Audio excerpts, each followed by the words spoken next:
Hi, everyone. Thanks for coming. And thanks for the introduction.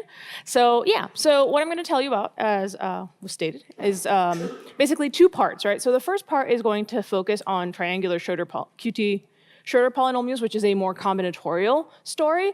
And then the second part of the talk is basically going to focus on how this combinatorics is going to help us compute some Khovanov-Rozansky homology of certain knots. And this paper is now available on the archive this morning. So hot off the presses, you all have it in your mailbox. And it's joint work with Carmen Capral at Cal State Fresno, Matt Hogenkamp at Northeastern, and Misha Mazen at Kansas State. All right, so let me start with some combinatorial basics. So this was discussed in one of the posters earlier this week, but if you missed it, a triangular partition is going to essentially be any partition that can be cut out by a line. And what I mean by that is it's a triangular if there exists some line of some slope, potentially with real numbers. I'm not requiring anything of the intercepts here, such that the partition is basically the maximal partition underneath the line.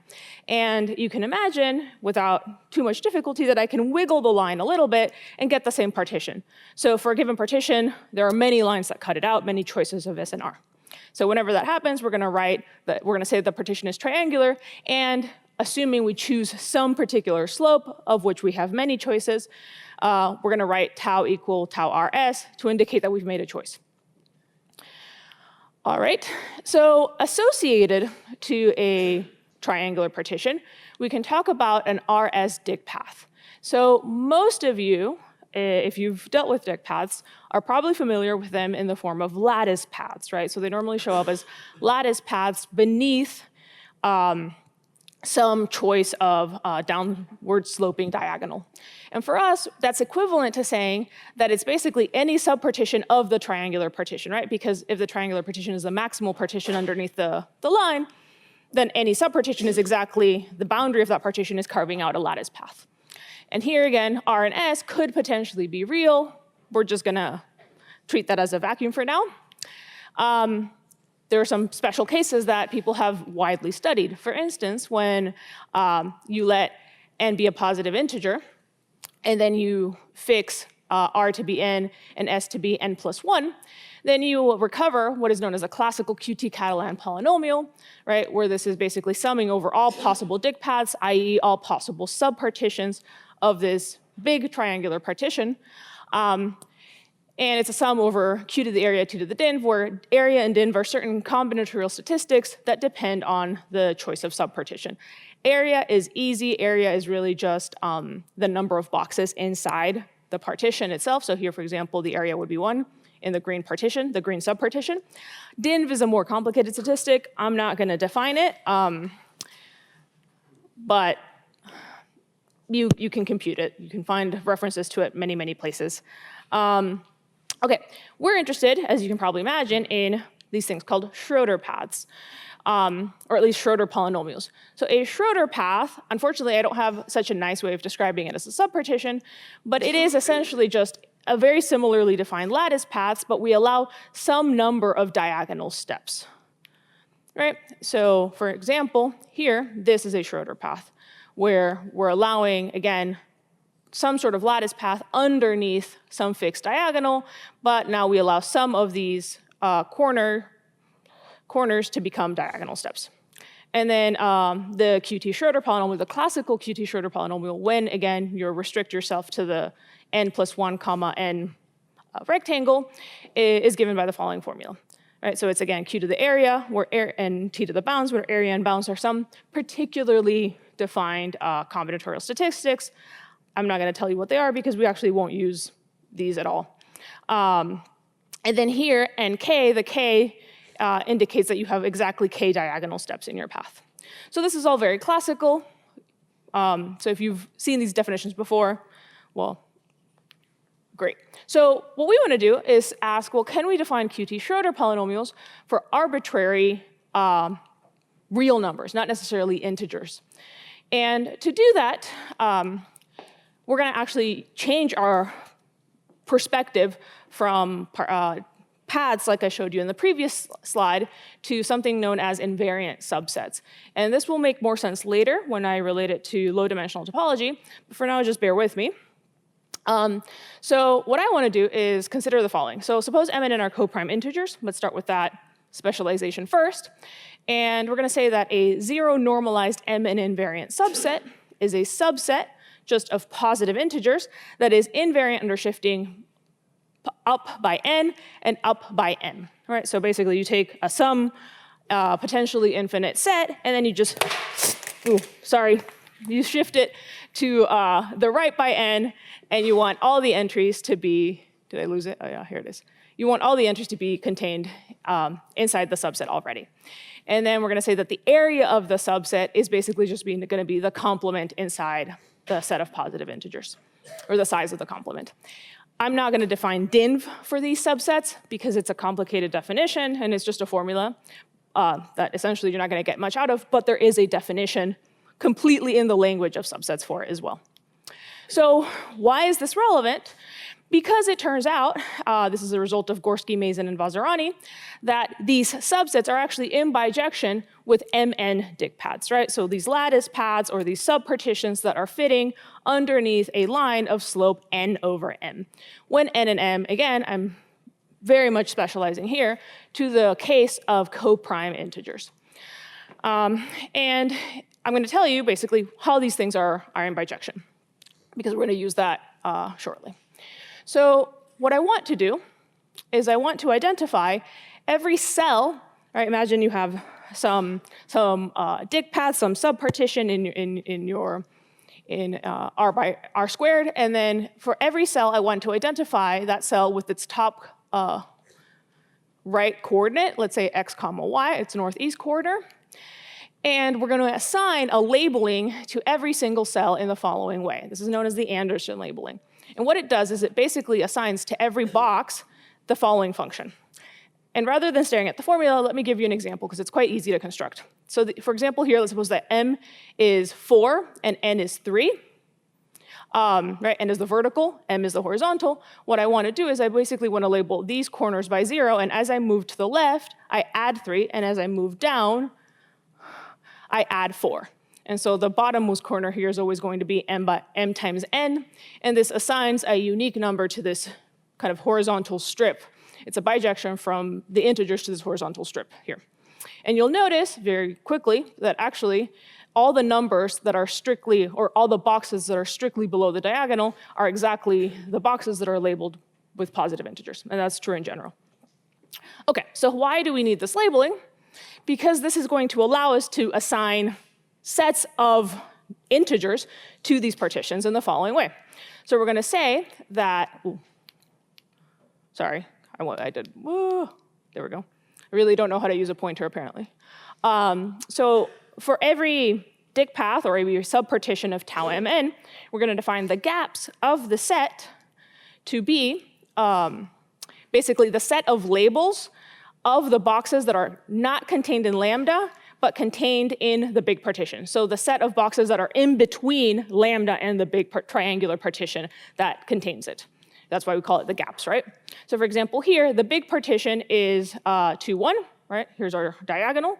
So, and let's suppose that lambda is 1, 1 denoted in green, then the gaps are just the values of this Anderson labeling of the boxes that are in tau but not in lambda, which is just 2. So this gives us a set. And the bijection is basically the following. So for every such path, every such dict path, we're going to assign the set of integers minus this subset that we're removing. This is a theorem of Gorski, Mazin, Vazirani, that this is a div and area preserving bijection, even though it's not necessarily obvious from the definition. Okay, so we want to generalize this construction to a bigger set or a bigger case. So suppose that R and S are now real numbers, then we claim that there's always going to be a set of coprime integers with the property that the slope is going to preserve the slope of S over R, and N is bigger. And what this is basically doing is saying you're going to take the slope S over R and you're going to shift it up until you have integer coprime intercepts. And you can always do this. And what this does is basically it embeds our triangular partition RS inside a larger triangular partition, and thus it embeds the set of RS dig paths inside these MN dig paths, where M and N are relatively prime. And for this, we're going to, for this pair RS of real numbers, we're going to associate a subset of MN zero normalized invariant subsets. Here's the definition, but essentially this is saying you take the subsets that intersect the difference between the big partition and the small partition in some trivial way. And then we're going to define M tilde to basically be a shifted version of this. And why is this the correct set? Well, it turns out that indeed these RS dig paths are in bijection with this set again that we defined here, where the bijection is very similar to before. We're taking integers, we're removing the gaps, and then we're shifting. And this shift is exactly the shift that we introduced here. So it's just kind of a generalization of the previous construction. So what are the QT Schroder polynomials? Well, here's the definition, right? So basically for every triangular partition, we're going to sum over the set of subsets of MN invariant subsets. We're going to take Q to the area, where area is, again, just the size of the complement of the subsets delta. I did not define codinv, just like I didn't define dinv, because unfortunately it's a annoying definition to give. And then you have this this product here. So let me tell you a little bit about what sets I'm indexing over, because those will play a role. So for every invariant subset delta, we have the set of cogenerators. And this is essentially just saying, look at the labels of the addable boxes of lambda. Right? So for every partition, we have a set by basically looking at these labels, look at the labels of the addable boxes of lambda, that's going to give you the cogenerators. The N generators are the boxes of the vertical steps of lambda. Right, the Anderson labels. And then you have this correction, or this exponent here, that's basically telling you something about how the N generators intersect certain subsets. So, okay. So why do we care about this, or sorry, why is this actually the correct, or a version of a correct triangular QT Schroder polynomial, and how does it relate to Schroder paths? Like, why did we call it Schroder, since it doesn't look that way from the definition? Well, one of the things that we prove is that you can rewrite this expression in terms of kind of classical Schroder paths like we did at the beginning in the following way. So here, we want to resort this by powers of A, and if we just focus on this part, what we're doing is we're saying sum over every choice of RS dig path, and then restricted to those dig paths that have exactly k addable boxes. So this is subsets of k addable boxes, and this choice here, where if you fix a partition and you look at some subset of size k of addable boxes of that partition, that is equivalent to saying that you want to put diagonal steps in each of those k addable boxes, essentially positions of k addable boxes. So this sum here is essentially indexing over dig paths with k addable boxes, i.e. Schroder paths with k diagonal steps. So this can be reinterpreted as saying that it's just a sum over lattice paths with k diagonal steps. And again, you have some correction term here, right? So even though although our definition initially is not a definition that looks like the traditional definitions of Schroder and Catalan polynomials, you can massage it so that it looks exactly like you would expect. Okay, so do I have time? Yeah, maybe I'll hurry up a little bit. So let me give you a flavor of how you compute this polynomial, because you look at the formulas and they're a bit of a mess and it looks harder than it is. So what you basically want to do is you want to do the following procedure for every single subpartition of your triangular partition that's indexing your polynomial. So in this case, let's suppose that my big partition is 3, 2, and my small partition, let's say, is 2, 1. Right? So here you see the green partition inside the red triangular partition. And then here, the shift that I'm going to be working with is 5. That's this number that shifted all the indices. So in this case, the gaps, which are basically the numbers that are not in lambda, that are between lambda and tau, you can see them very quickly, are 6 and 9. In addition to, because here this is tau mn, we're counting it with respect to the big diagonal, the 4, 7 diagonal, So you get 6 and 9, and then you get all the positive integers that are intersected by this line here. So 1, 5, 2, and 3. That's where this comes from. And then our theorem tells us that, well, you have to take these gaps and essentially shift them by 5. So you shift everything up by 5. You get the following set. So the invariant subset associated to this partition is just you take z shifted by 5. Again, you take this shift, and then you just remove these gaps that were sitting in between our partition and our 4, 7 diagonal.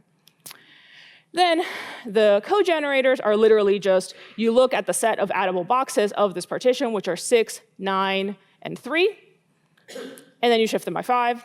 4 generators are going to be the labels of the vertical boxes of lambda. So the vertical boxes here are going to be, because we want to think of this as going all the way from 4 to 7, so the vertical boxes are going to be 0 and 7, and then 10, and then 13.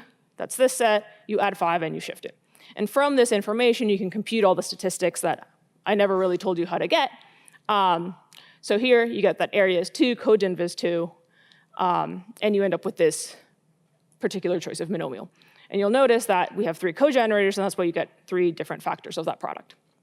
So it's, in general, very easy to compute once you get the hang of it, of course. And so you repeat this for every subpartition of our triangular Schroder polynomial, or sorry, every subpartition of the triangular partition, you sum them, and you get the Schroder polynomial. All right, so I gave you this totally combinatorial definition, and you might ask, why is this the correct definition? Because, I mean, I could have just defined nonsense, right? So first of all, let me justify why it's the true Schroder polynomial. Like, in what sense should I be calling it a Schroder polynomial? Well, I gave you a formulation in terms of Schroder paths, but more importantly, from that formulation, it's quite easy to see that you can actually recover the classical Schroder polynomial when you specialize your partition to the n, n plus 1 diagonal line. It's also quite straightforward to see that when you specialize a to be 0, you recover the triangular QT Catalan polynomials that were already defined in the work of Blasiak, Heyman, Morse, Poon, and Seelinger on the shuffle theorem under any line. So it's recovering something that we already know is the right kind of triangular generalization of the Catalan polynomial. But in addition, we also have the following result. So there's a theorem due to Hagelin known as the QT-Schroder theorem that tells you that these classical Schroder polynomials satisfy this equation. And what this is basically saying is that they compute the hook components of the classical shuffle theorem. So here, this inner product, this nabla en is just the combinatorial side of what's known as the classical shuffle theorem. And this guy is just the hook component of it, right? And so we proved that indeed our Schroder polynomials do the exact same thing, but where instead of the classical shuffle theorem, we have the combinatorial side of the shuffle theorem under any line of, again, Blasiak et al. So this is really the correct generalization from the point of view of kind of triangular generalizations of the shuffle theorem as well. All right, so in my final 3 minutes or something, let me tell you how all of this combinatorics relates to Khovanov-Rozansky homology. Because when we started this project, this was really what we were aiming for. So Khovanov-Rozansky homology is essentially a triply graded link homology theory that categorifies this polynomial known as the Homfli-Petit polynomial. It's a generalization of Khovanov homology, if you've heard of that. And what it does, essentially, is it takes a knot or a link. From it, it produces a chain complex, a tri-graded chain complex, whose graded dimension will therefore give you a tri-graded or a tri-variable polynomial known as the KR series or its Poincare polynomial. And it turns out computing this homology theory is really, really difficult. It's only known for a very few family of knots. And there's a lot of conjectures that relate essentially this Khovanov-Rozansky homology, or the Khovanov-Rozansky homology of algebraic links, for instance, to a lot of very complicated algebraic geometry, representation theory, and what we're interested in, combinatorics. So let me tell you one result in which this homology theory is related to the combinatorial side. So in the special case where M and N are co-primes, Anton Mallet proved that the Poincare polynomial of what's known as the MN torus knot, where M and N are co-prime integers, coincides with the MN Schroder polynomial. So here, The Nehmen-Torus knot is basically, you take this picture, you have 4 points on the right, 3 points on the bottom, and you just identify the torus in the usual way, which looks like this if you don't remember what that is. So we wanted to basically say, can we do this? Like if we replace this with our triangular Schroder polynomial, what do we get on the right? So can I have a few more minutes? Huh? How much time do you need? Maybe 2 minutes? 2 minutes. Okay. All right, so we wanted to basically say what happens when we replace this with a more interesting knot. And so the construction is the following. So we have our partition, we have the line that cuts it, and we're just gonna briefly move the ends a little bit. It's still gonna be a line that cuts the partition, it's just not straight anymore. Then we're gonna shift the line slightly to the right. Imagine you just push it up a little bit, and you're working on the torus, so secretly the piece here at the ends that peep out come back at the bottom. And then you identify all of these squares on the torus in the following way. Basically, imagine you're starting here, and that piece becomes this line here, and so on. And as you work through the different squares, you add a different line, you just overlap them from start to finish, and then that gives you, by identifying this in the usual way on the torus, a knot. And what we're gonna call this the associated Coxeter knot indexed by the triangular partition tau. So our main theorem for this was basically the statement that for any triangular partition tau, our Schroder polynomial computes the Khovanov-Rozansky homology of this family of Coxeter knots. So this is a generalization of what Anton Mellet proved. And in particular, it gives us a purely combinatorial proof that the Schroder polynomial depends only on the partition and not on the chosen slope that we selected, which I think is really neat, right? This also follows from the shuffle theorem, but just the fact that you can get it topologically is really nice. I don't have time to tell you the idea of the proof, so I'm gonna not tell you the idea of the proof, but I'm happy to tell you afterwards. But essentially, the proof here is why we went to invariant subsets, why we didn't define it in terms of dict paths to begin with. I don't have time to tell you this, so maybe let me say thank you.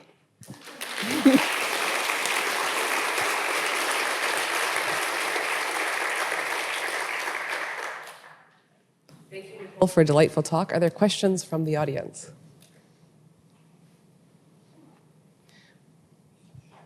Maybe I have one question, which is, so you told us that we can go from knots to Schroder polynomials. Yes. Can we go back and learn stuff about the knots from the Schroder polynomials? Sorry, you're saying, so we can go from... Like knots or links? Yes. So you have this nice sort of flow chart, a couple of slides. Yes. So this is going from partitions to knots. Yeah. Okay. And what kind of information maybe I missed it, maybe you went too fast. Yeah, sorry. Yeah, great. So basically the statement is that from a partition you can compute a knot, and that knot is indexed by that partition. We're gonna call it the Coxeter knot indexed by that partition, right? And the point is that this Schroder polynomial that we defined combinatorially in terms of invariant subsets and dict paths that happens to be indexed by the same partition actually gives you this Khovanov-Rozansky homology of the knot that we constructed by basically taking the diagonal line and constructing a knot from it. Yeah. Are these Coxeter knots a recognizable term for knot theories? So is this like a recognizable class of knots for them? Oh, like, yes, of like course. Torus knots. Yeah. So these, if I had a bit more, So these are certain special cases of knots that were considered last year by Galoshin and Lamb, which are known as monotone links, or monotone, And then there's a broader, or another family of knots called Coxeter links that were independently considered by Oblomkov and Rozansky, and they're actually the same, even though they're not evidently the same. So yes, these have been studied by many people already. Yeah, and these just give you a special case of them. And one of the things I didn't get to say, but I'll say it now, is that actually a special case of these Coxeter knots, when you pick a partition indexed by Mn and Nd is a particular cable of the torus knot. And so we get some nice results about, prove some nice conjectures about this particular specialization. So yeah, so it includes quite a bigger family, yeah.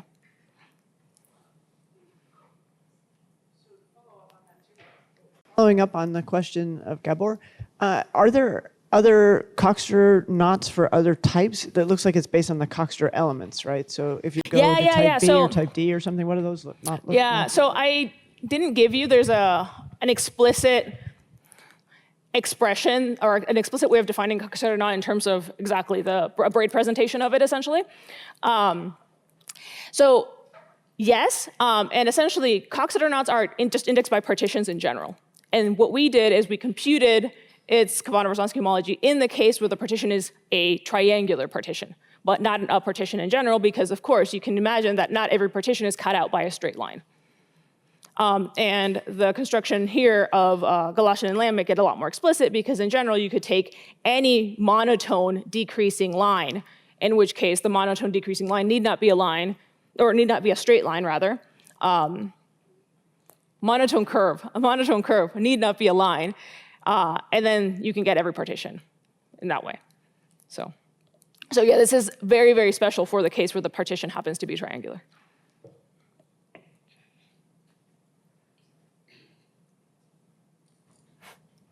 If there aren't any other burning questions, maybe we'll thank our speaker again.